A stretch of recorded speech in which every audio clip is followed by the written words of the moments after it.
नमः शिवाय। हर हर महादेव। प्यारे भक्तों, आज फाल्गुन मास के 17वां दिन है और आज आप सभी सुनेंगे श्री शिव महापुराण की 17वें दिन की कथा।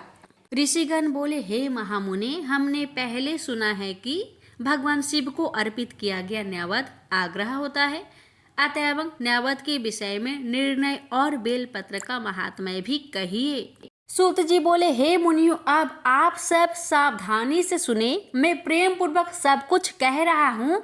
आप लोग शिव व्रत धारण करने वाले हैं, अतः आप लोग धन्य हैं।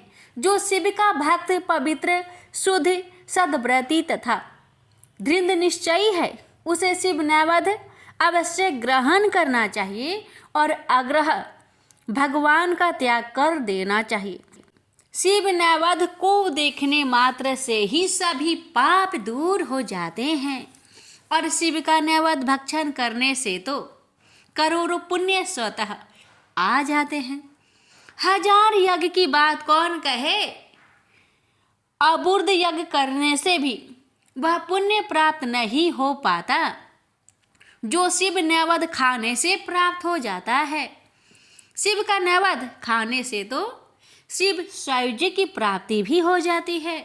जिस घर में शिव को नैवेद्य लगाया जाता है या अन्यत्र से शिव को समर्पित नैवेद्य प्रसाद रूप में आ जाता है, वह घर पवित्र हो जाता है और वह अन्य को भी पवित्र करने वाला हो जाता है। आए हुए शिव नैवेद्य को प्रसन्नता पूर्वक सिर झुकाकर ग्रहण करके भगवान शिव का स्मरण करते हुए उसे खा लेना चाहिए। आए हुए शिव नैवेद्य को दूसरे समय में ग्रहण करूंगा, ऐसी भावना करके जो मनुष्य उसे ग्रहण करने में विलंब करता है उसे पाप लगता है। जिसमें शिव नैवेद्य ग्रहण करने की इच्छा उत्पन्न नहीं होती, वह महान पापी होता है और निश्चित रूप से नरक को जाता है। हृदय में अवस्थित शिवलिंग का या चंद्रकांति मणि से बने हुए शिवलिंग अथवा स्वर्ण या चांदी से बनाए गए शिवलिंगों को समर्पित किया गया नैवेद्य शिव की दीक्षा लिए भक्त को खाना ही चाहिए, ऐसा कहा गया है। इतना ही नहीं, शिव दीक्षित भक्त समस्त शिवलिंगों के लिए समर्पित महाप्रसाद रूप शुभ शिव नैवेद्य को खा सकता है। जिन मनुष्यों ने अन्य देवों की दीक्षा ली है और शिव की भक्ति में वे अनुरक्त रहते हैं, उनके लिए शिव नैवेद्य के भक्षण के विषय में निर्णय को प्रेम पूर्वक आप सब सुने।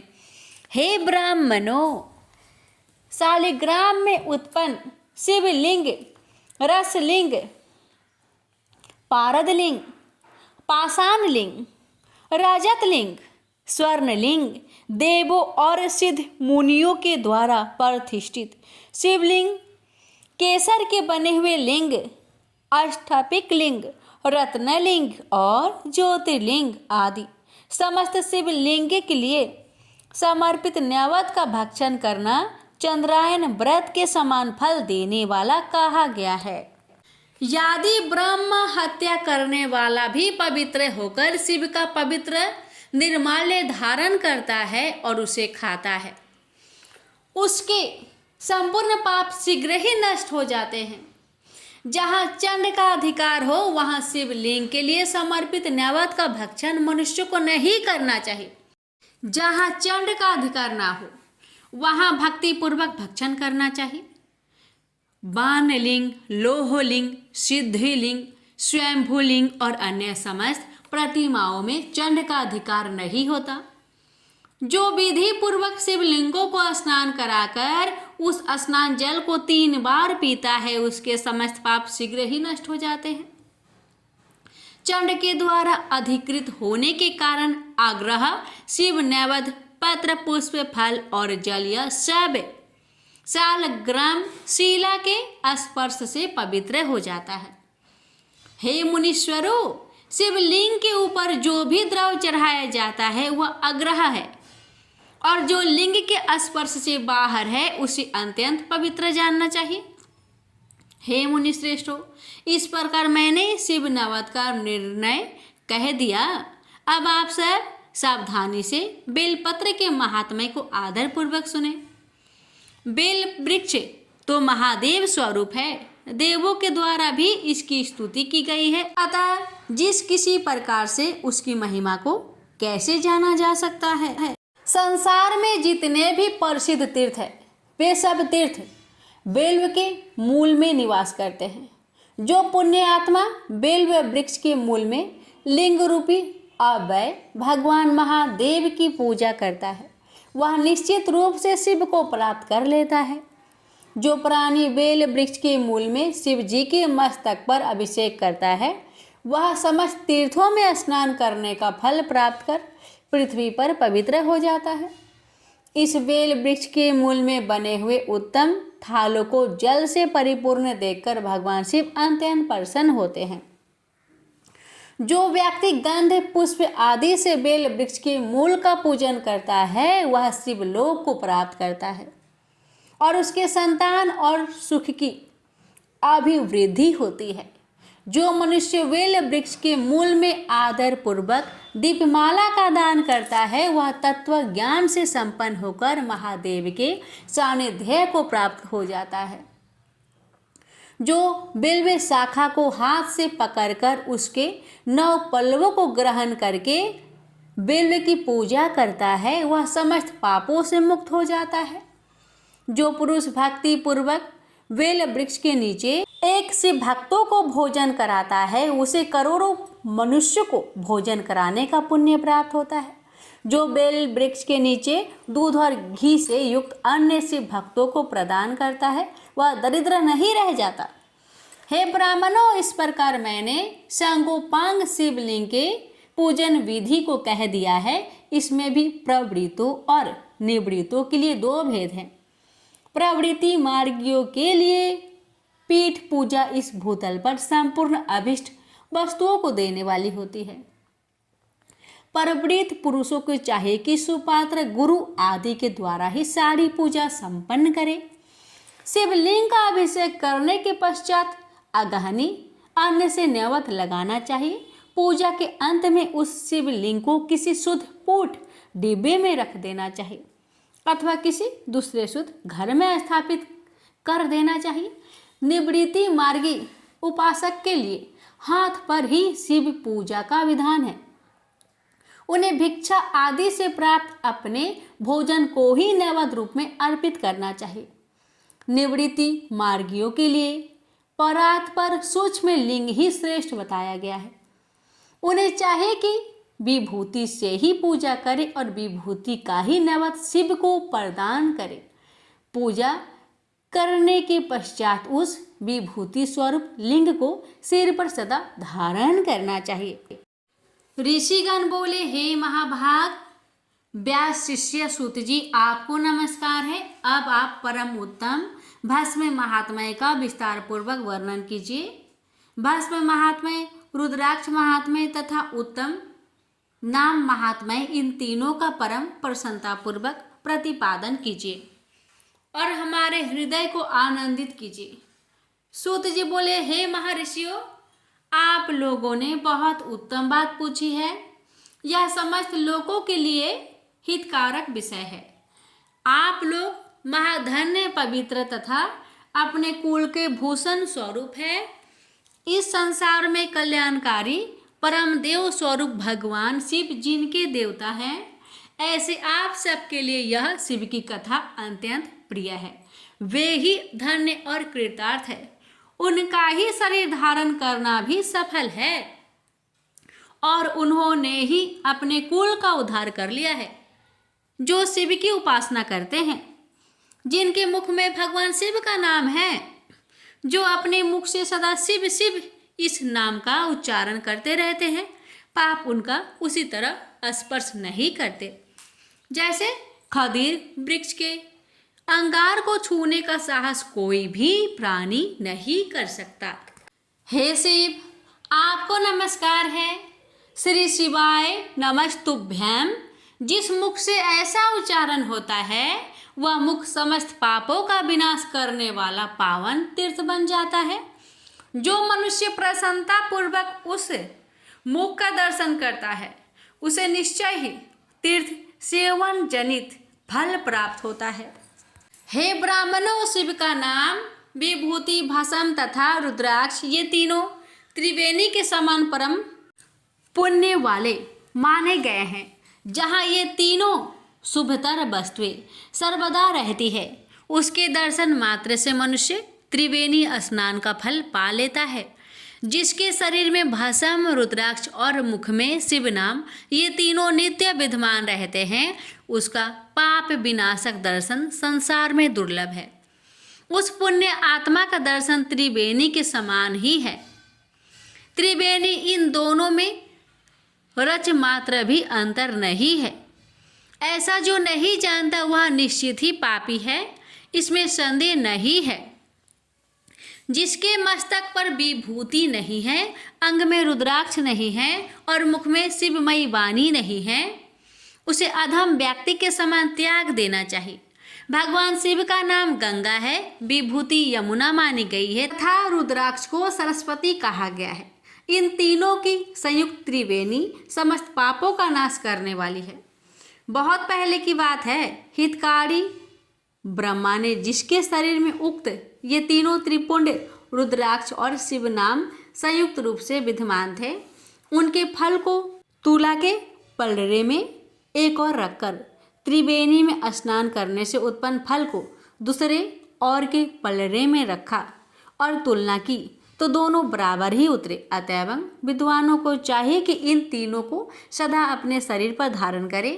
उसी दिन से ब्रह्मा, विष्णु और आदि देव भी दर्शन मात्र से पापों को नष्ट कर देने वाले इन तीनों रुद्राक्ष, विभूति और शिव नाम को धारण करने लगे।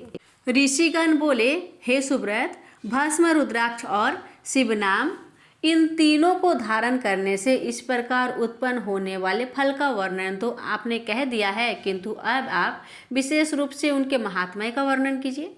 सूत जी बोले, ज्ञानियों में श्रेष्ठ, हे महाप्रज्ञ, हे शिव भक्त ऋषियों और वृपो, आप सब सद्भक्ति तथा आदर पूर्वक उस भस्म, रुद्राक्ष और शिव नाम इन तीनों का महात्म्य सुने। शास्त्रों, पुराणों और श्रुतियों में भी इनका महात्म्य अत्यंत गूढ़ कहा गया है। हे वृपो, आप सबके स्नेह बस इस समय में उस रहस्य को खोलकर प्रकाशित करने जा रहा हूँ। हे श्रेष्ठ ब्राह्मणों, इन तीनों की महिमा को सधी लक्षण भगवान महेश्वर के बिना दूसरा कौन भली भांति जान सकता है। इस ब्रह्मांड में जो कुछ है वह सब तो केवल महेश्वर ही जानते हैं। हे वृपगण, मैं अपनी श्रद्धा भक्ति के अनुसार संक्षेप से भगवान नाम की महिमा का कुछ वर्णन करता हूँ। आप सब लोग प्रेम पूर्वक उसे सुने। यह नाम महात्म्य समस्त पापों को हर लेने वाला सर्वोत्तम साधन है। शिव इस नाम रूपी दवानल से महान पातक रूपी पर्वत अनायास ही भस्म हो जाता है। यह सत्य है, सत्य है, इसमें संचय नहीं है। हे सौनक, पाप मूलक जो नाना प्रकार के दुख हैं वे एकमात्र शिव नाम भगवान नाम से ही नष्ट होने वाला है। दूसरे साधनों से संपूर्ण यत्न करने पर भी पूर्णतया नष्ट नहीं होते हैं।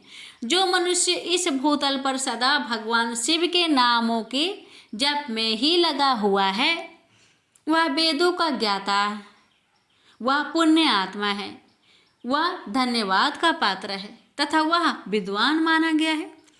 हे मुने, जिनका शिव नाम जप में विश्वास है, उनके द्वारा आचरित नाना प्रकार के धर्म तत्काल फल देने के लिए उत्सुक हो जाते हैं। हे महर्षि, भगवान शिव के नाम से जितने पाप नष्ट होते हैं उतने पाप मनुष्य इस भूतल पर कर ही नहीं सकता। हे मुने, ब्रह्म हत्या जैसे पापों की समस्त अपरिमित राशियाँ शिव नाम लेने से शीघ्र ही नष्ट हो जाती है। जो शिव नाम रूपी नौका पर आरूढ़ होकर संसार समुद्र को पार कर लेते हैं, उनके जन्म मरण रूप संसार के मूलभूत वे सारे पाप निश्चय ही नष्ट हो जाते हैं। हे महामुने, संसार की मूलभूत पातक रूपी वृक्ष का शिव नाम रूपी कुठार से निश्चय ही नाश हो जाता है। जो पाप रूपी दवा नल से पीड़ित है उन्हें शिव नाम रूपी अमृत का पान करना चाहिए। पापों के दवा नल से दग्ध होने वाले लोगों को उस शिव नाम मृत के बिना शांति नहीं मिल सकती। जो शिव नाम रूपी सुधा की वृष्टि जनित धारा में गोते लगा रहे हैं वे संसार रूपी दवा नल के बीच में खड़े होने पर भी कदापि शोक के भागी नहीं होते। जिन महात्माओं के मन में शिव नाम के प्रति बड़ी भारी शक्ति है ऐसे लोगों की सहसा और सर्वथा मुक्ति होती है। हे मुनीश्वर, जिसने अनेक जन्मों तक तपस्या की है उसी की शिव नाम के प्रति भक्ति होती है जो समस्त पापों को नाश करने वाली है। जिसके मन में भगवान शिव के नाम के प्रति कभी खंडित न होने वाली असाधारण भक्ति प्रकट हुई है उसी के लिए मोक्ष सुलभ है। यह मेरा मत है। जो अनेक पाप करके भी भगवान शिव के नाम जप में लग गया है वह समस्त पापों से मुक्त हो ही जाता है, इसमें संशय नहीं है। जैसे वन में दवा नल से दग्ध हुए वृक्ष भस्म हो जाते हैं उसी प्रकार शिव नाम रूपी दवा नल से दग्ध होकर उस समय तक के सारे पाप भस्म हो जाते हैं। हे शौनक, जिस अंग नित्य भस्म लगाने से पवित्र हो गए हैं तथा जो शिव नाम जप का आदर करने लगा है वह घोर संसार सागर को भी पार कर ही लेता है। ब्राह्मणों का धन हरण और अनेक ब्राह्मणों की हत्या करके भी जो आदर पूर्वक शिव के नाम का जप करता है वह पापों से लिप्त नहीं होता, अर्थात उसे किसी भी प्रकार का पाप नहीं लगता। संपूर्ण वेदों का अवलोकन करके पूर्ववर्ती महर्षियों ने यही निश्चित किया है कि भगवान शिव के नाम का जप संसार सागर को पार करने के लिए सर्वोत्तम उपाय है। हे मुनिवरों, अधिक कहने से क्या लाभ। मैं शिव नाम के सर्वे पापहारी महात्म्य का वर्णन एक ही श्लोक में करता हूँ। भगवान शंकर के एक नाम में ही पाप हारिनी की जितनी शक्ति है उतना पातक मनुष्य कभी भी कर ही नहीं सकता। हे मुने, पूर्व काल में महापापी राजा इंद्रधूम्न ने शिव नाम के प्रभाव से ही उत्तम सद्गति प्राप्त की थी। इसी तरह कोई ब्राह्मणी युवती भी जो बहुत पाप कर चुकी थी शिव नाम के प्रभाव से उत्तम गति को प्राप्त हुई। हे द्विजवरों, इस प्रकार मैंने आप लोगों से भगवान नाम के उत्तम महात्म्य का वर्णन किया। अब आप लोग भस्म का महात्म्य सुने जो समस्त पावन वस्तुओं को भी पवित्र करने वाला है। प्यारे भक्तों, यहीं पर श्री शिव महापुराण की कथा का समापन करते हैं। इसके आगे की कथा कल के वीडियो में अवश्य सुनेगा। अब सुने महादेव जी की कथा। ओम नमः शिवाय। हर हर महादेव। माता पार्वती की जय। प्यारे भक्तगणों, आज महाशिवरात्रि पर्व की सुअवसर पर मैं आप सभी को सुना रही हूँ काशी क्षेत्र का महात्म्य। इसे पढ़ने सुनने से सबका कल्याण होता है, सभी मनोकामना शीघ्र ही पूर्ण हो जाती है। बड़े ही श्रद्धा भाव से प्रसन्नचित मन से कथा को पूरा श्रवण कीजिएगा, कथा का अनादर ना करें। नाथ आप सभी की मनोकामना को अवश्य पूर्ण करेंगे। कथा एक समय की बात है। त्रिपुरारी भुजंगधारी श्री काशीपति महादेव जी जगन माता पार्वती के साथ प्रसन्न रूप में विराजमान थे। जग माता ने उनसे अनुरोध किया, भगवान कोई कथा कहिए।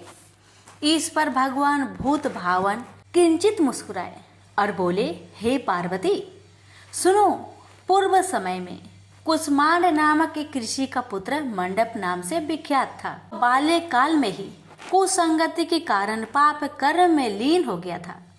अतः उसकी निंदित कथाओं को सुनकर उसके पिता, माता, भाई आदि सभी संबंधियों ने उसको अपने से अलग कर दिया। वह पूर्व जन्म के कर्मों के कारण किसी का कहना नहीं मान रहा था। उसकी आदतें यहाँ तक कि खराब हो गई कि वह साधु, महात्मा, सत्पुरुषों एवं देवी देवताओं तक की निंदा करने लगा। युवा होने पर वह दूसरी स्त्रियों के प्रेम में फंस गया। प्रेम के बस में होकर वह औरों के द्रव आदि की चोरी में भी लीन हो गया। उसके दो घनिष्ठ मित्र थे, एक था नापित, दूसरा था पटहारा। इन तीनों ने मिलकर विचार किया कि किसी धनी के घर चोरी करके अधिक धन प्राप्त किया जाए। अतः तीनों ने मिलकर राजा के यहाँ चोरी की। इस चोरी के कारण बहुत सा धन हाथ लगा। सारा धन मंडप के पास था। दोनों मित्रों के मांगने पर भी उसने उन लोगों का हिस्सा नहीं दिया। इस धन को वह एक वेश्या के यहाँ ले गया। वेश्या के यहाँ वह प्रेम लीला करने लगा। इस बीच उसको प्यास लगी। पलंग के नीचे रखी गिलास उसने खाली कर दी। स्वाद कुछ दूसरा था। इसमें क्या था? उसने वेश्या से पूछा। इसमें मदिरा थी। मंडप को इससे बड़ा दुख हुआ। मदिरा पान करके उसने महापाप किया है, यह सोचकर वह बड़ा दुख करने लगा। पर वेश्या बराबर मदिरा का गुणगान करती गई। उसने मंडप को फुसलाकर और मदिरा पिला दी तथा उसका सारा धन लेकर उसको बाहर निकाल दिया। होश में आने पर मंडप बड़ा विलाप करने लगा। पश्चाताप करता हुआ वह अपने मित्र के पास आया। सारी आप बीती सुना दी। उन मित्रों ने कहा, हे मित्र, तुमने मदिरा पान करके बड़ा पाप किया है। अब तुम इसका प्रायश्चित करो। मुझे प्रायश्चित का उपाय कहो। बिना प्रायश्चित के सुरापान का दोष नहीं मिटेगा। अतः उस वेश्या से स्वर्ण प्राप्त कर दान करो। यदि तुम ऐसा नहीं करोगे तो हम लोग तुम्हारी बड़ी निंदा करेंगे। यह सुनकर मंडप बड़ा दुखी हुआ। वह वेश्या के पास आया और वेश्या से अपना सारा दुखड़ा सुनाया। उसने वेश्या से स्वर्ण की मांग की। इस पर वेश्या बड़ी बिगड़ी और बोली, तुमने जो धन दिया है अब उसकी मांग मत करो। वेश्याएं कभी मिला हुआ धन वापस नहीं करती। क्या तुमको इस साधारण नियम का ज्ञान नहीं है? इस पर मंडप गिड़गिड़ाने लगा, पर वेश्या का हृदय पर इसका जरा भी असर न हुआ। उसने अन्य वेश्याओं को बुला लिया। सब मिलकर उसकी भर्त्सना करने लगी। कई ने तो उसको धमकी भी दे दी, हे पार्वती। इस प्रकार मंडप बहुत अपमानित होकर वहां से निकाल दिया गया। मंडप विलाप करता हुआ अपने पिता के घर की ओर चला। उसके दोनों मित्र पीछे लग गए। जब मंडप पिता के सामने आया तो दोनों मित्रों ने उसका हाथ पकड़ लिया। बोले, मंडप, हम लोगों ने मिलकर राजा के यहाँ चोरी की है, पर तुमने हम लोगों का अंश नहीं दिया है। तुम हम लोगों का अंश दो। यह बात सुनकर कुष्मांड मुनि बहुत दुखी हुए और बोले, इस अधम से तुम लोगों की मैत्री कैसे हो गई? मंडप के मित्रों ने कहा, हे मुने, इसे भाभी ही समझिए, पर न्याय की बात तो यह है कि आपका पुत्र हमारा अंश नहीं दे रहा है। यह सारा धन लेकर एक वेश्या के यहाँ चला गया। उसने सारा धन ले लिया। वह वेश्या वाद विवाद में बड़ी चतुर है। वह धन वापस नहीं करेगी। अतः आप हमारा धन दिलवाइए, अन्यथा हम राज दरबार में गुहार करेंगे। इस पर कुष्मांड मुनि ने अपने पुत्र का हाथ पकड़ लिया। मुनि ने कहा, चलो मैं स्वयं राजा के पास चलता हूँ। न्याय प्रिय और धर्मात्मा राजा के दंड से पाप का नाश हो जाता है। पाप का प्रायश्चित न करने पर नरक यातना भोगनी पड़ती है। इस पर मंडप के मित्रों ने कहा, हे मुने, आप अपने पुत्र को हमारे हवाले कर दे। राज दरबार में आपका जाना ठीक नहीं है। हम लोग इससे निपट लेंगे। इस पर मुनि श्रेष्ठ ने कहा, हे अधम पुत्र, तुम इन लोगों के साथ जाकर राजदंड भोगकर प्रायश्चित करो। तुमने जो किया है बहुत बुरा किया है। आज से तुम मेरे पुत्र नहीं हो और मैं भी तुम्हारा कोई नहीं। जब तक तुम प्रायश्चित करके नहीं आओगे मैं तुम्हारा मुख नहीं देख सकता। मंडप के मित्र मंडप को अपने साथ ले गए। दूर एक घने जंगल में ले जाकर पहले तो उसकी खूब भर्त्सना की, फिर बाद में उसको पीटना शुरू किया। बेहद पीटने के कारण मंडप बेहोश होकर गिर पड़ा। उसके मित्रों ने समझा कि वह मर गया, अतः उसको मरा हुआ जानकर उसके मित्रगण उसे वहीं छोड़कर चले गए। कुछ देर बाद मंडप को चेत आया तो वह विलाप करता हुआ एक और को चल पड़ा। उसके दोनों मित्र एक मंदिर में रात भर भूखे प्यासे टिके रहे और प्रायश्चित करते रहे। प्रथा वे दोनों उसे देखने के लिए गए कि उसके शरीर की अब क्या गति है। वहां मंडप को न पा उन दोनों को बड़ा आश्चर्य हुआ। फिर तो वे समझ गए कि मंडप मरा नहीं है, वह जीवित है और कहीं चला गया है। उस दिन शिव महात्म्य को जानने वाले लोग पंचकोशात्मक लिंग की प्रदक्षिणा कर रहे थे। मंडप भी उन लोगों के साथ हो गया। यात्रीगण कद्रमेश्वर के समीप रहे। मंडप ने भी वहां रहकर सारी रात जागरण किया।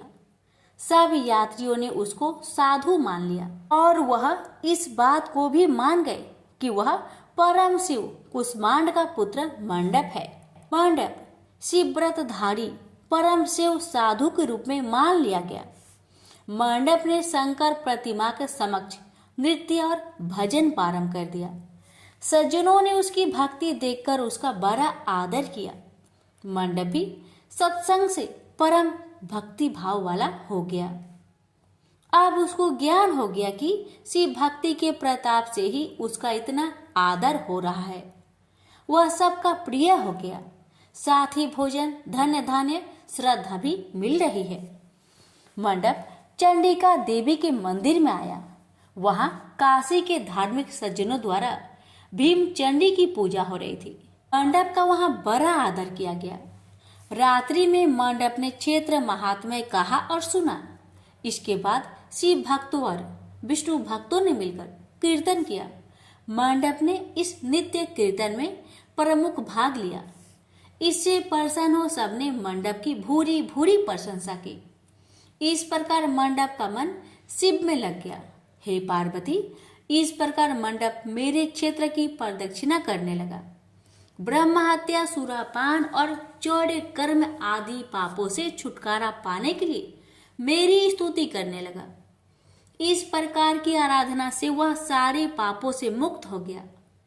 देहली विनायक में आकर मंडप जीवा की लोलुपता से मुक्त होकर केवल शिव शिव का उच्चारण करने लगा। उसकी साधना और भक्ति भाव को देखकर सर्वत्र उसका बड़ा आदर और मान सम्मान होने लगा। हे पार्वती, मंडप ने अन्न जल सब त्याग दिया और बार बार विलाप कर कहने लगा कि ब्राह्मण शरीरधारी होकर भी मैंने स्वर्ण की चोरी की, साध्वी माता को ठगा, वेश्यागमन, सूरापान किया, ब्राह्मण शब्द का हनन किया। पश्चाताप से मंडप विहल हो गया। हे देवी, मंडप के मन में यह विचार आया कि मेरे क्षेत्र की प्रदक्षिणा करने से वह सारे पापों से मुक्त हो जाएगा। आता वह काशी काशी शिव शंकर शिव शिव की रट लगाकर अपने पापों का प्रायश्चित करता हुआ मेरे क्षेत्र की परिक्रमा करने लगा। रामेश्वर लिंग में आकर उसने स्नान पूजन किया, सोमनाथ का पूजन किया, सीता और लक्ष्मण के साथ श्री राम जी का पूजन किया। पूजन और भक्ति भाव देखकर सर्वत्र उसकी प्रशंसा हुई। मंडप ने अन्न जल त्याग दिया था। तदंतर वृषभ ध्वज में आकर स्नान देव पूजन किया। प्रातः काल वरुणा संगम में स्नान किया।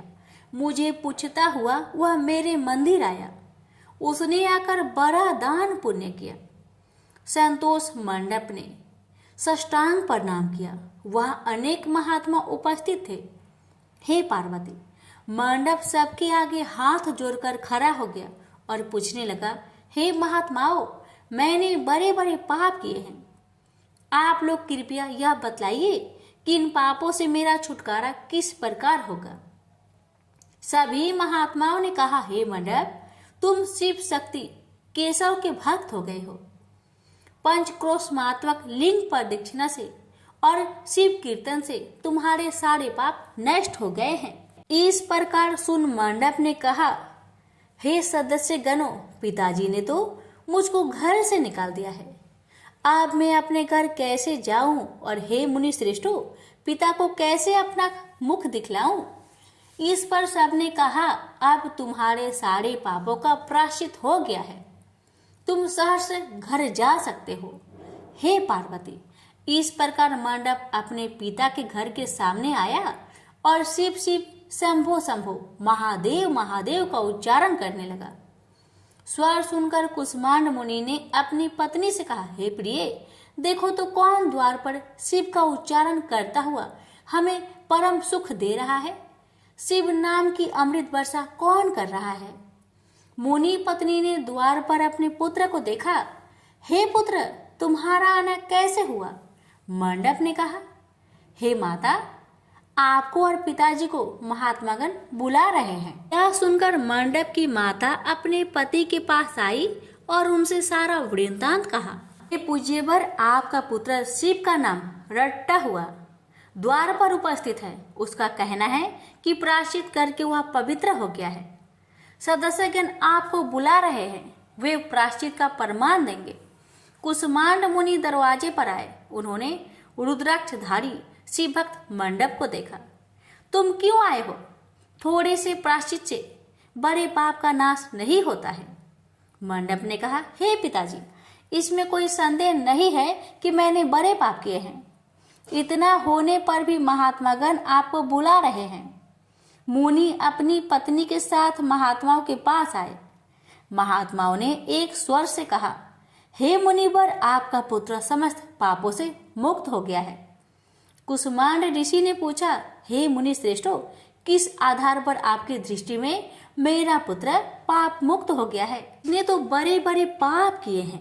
महात्माओं ने कहा, हे मुनि, इस मुक्ति मंडप के स्वामी श्री भगवान विष्णु है, वही इसका उत्तर देंगे। महात्माओं ने विष्णु भगवान की स्तुति की।